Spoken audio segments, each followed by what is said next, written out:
ଦେଖନ୍ତୁ ଆଜି ଗୋଟେ ଆପଣମାନଙ୍କ ପାଖରେ ମୁଁ କୃତଜ୍ଞତା ଜଣାଉଛି, ଧନ୍ୟବାଦ ଜଣାଉଛି ମୋର ମିଡ଼ିଆ ବନ୍ଧୁଗଣ, ପ୍ରେସ୍ ମିଡ଼ିଆ ବନ୍ଧୁ। ଆଜି ମୋହନା ନିର୍ବାଚନ ମଣ୍ଡଳୀରୁ ବିଧାୟକ ପ୍ରାର୍ଥୀ ପାଇଁ ନାମାଙ୍କନ ପତ୍ର ଦାଖଲ କରିଛି ଏବଂ ମୋର ହଜାର ହଜାର ସମର୍ଥକଙ୍କ ସାଙ୍ଗରେ ମୁଁ ଆସି ନାମାଙ୍କନ ପତ୍ର ଦାଖଲ କରିଛି।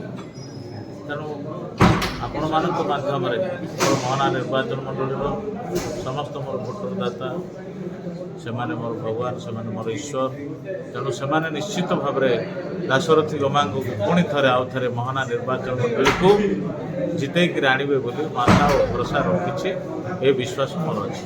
ଆପଣ କେଉଁ ପ୍ରସଙ୍ଗକୁ ଆଧାର କରିକି ଆପଣ ଦେଖନ୍ତୁ, ଆଜି କଂଗ୍ରେସ ଆମର ଗ୍ୟାରେଣ୍ଟି ମ୍ୟାନିଫେଷ୍ଟୋ ଆମର ହେଇଛି, ଗୋଟେ 9ଟା ପାଖାପାଖି ଆମର ଗ୍ୟାରେଣ୍ଟି ସ୍କିମ୍ ହେଇଛି। କଂଗ୍ରେସ ସରକାର ଆମେ ଆସିଲେ କ'ଣ କରିବୁ ଏବଂ କଂଗ୍ରେସ ବି ଯାହା କରିଛି ଆଜି ଦିନରେ ଚାକିରିଆ ଲୋକମାନଙ୍କଠୁ ଆରମ୍ଭ କରି ପିଓନଠୁ ଆରମ୍ଭ କରି ଯେତେ ପୁଲିସ ହୁଅନ୍ତୁ, କ୍ଲର୍କ ହୁଅନ୍ତୁ, ଓଏସ୍ ଅଫିସର ହୁଅନ୍ତୁ, ଆଇଏଏସ୍ ଅଫିସର ହୁଅନ୍ତୁ, ଏନି ଅଫିସର ପୁରା ଲାଇନ୍ ଡିପାର୍ଟ ସେମାନଙ୍କ ପାଇଁ ମଧ୍ୟ ଆମେ ମ୍ୟାନିଫେଷ୍ଟୋ ଅଛି ଏବଂ ଆପଣମାନଙ୍କର ମହିଳାମାନଙ୍କୁ ମଧ୍ୟ ଆମେ ପ୍ରତି ମାସରେ 2000 ଟଙ୍କା ପେନ୍ସନ୍ ଦେବା ପାଇଁ ମଧ୍ୟ ଆମେ କରିଛୁ ଏବଂ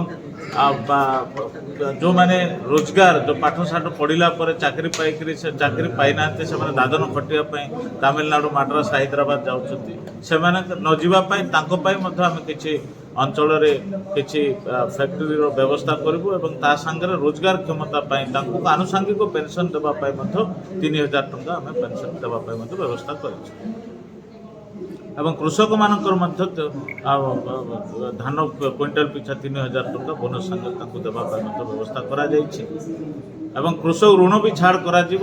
ତାପରେ ମହିଳାମାନଙ୍କୁ ଯେଉଁ ଏସ୍ଏଚ୍ଜି ଋଣ ଦେଇଛନ୍ତି, ସେମାନେ ଋଣ ସୁଝି ପାରୁନାହାନ୍ତି, ତେଣୁ ତାକୁ ମଧ୍ୟ କଂଗ୍ରେସ ସରକାର ଆସିଲେ ଋଣ ଛାଡ଼ କରାଯିବ। ଇଲେକ୍ଟ୍ରିକ୍ ବି 200 ୟୁନିଟ୍ ପର୍ଯ୍ୟନ୍ତ ଛାଡ଼ କରିବା ପାଇଁ ଦିଆଯାଇଛି ଏବଂ ଗ୍ୟାସ୍ ସିଲିଣ୍ଡର ମଧ୍ୟ 500 ଟଙ୍କାର ଆମେ ପ୍ରତି ବ୍ୟକ୍ତିମାନଙ୍କୁ ଆମେ ଦେବା ପାଇଁ ବ୍ୟବସ୍ଥା କରିଛୁ। ତେଣୁ ଏ ଆଧାରକୁ ନେଇକରି ଲୋକେ କଂଗ୍ରେସକୁ ପସନ୍ଦ କରିବେ ଏବଂ କଂଗ୍ରେସକୁ ନିଶ୍ଚିତ ଭାବରେ ସରକାରକୁ ଆଣିବା ପାଇଁ ଜାରି ରଖିବେ। ତେଣୁ ଆମେ ନିର୍ବାଚିତ ହେବା ପାଇଁ ନିଶ୍ଚିତ ଭାବରେ ଆଶା ରଖିଛୁ।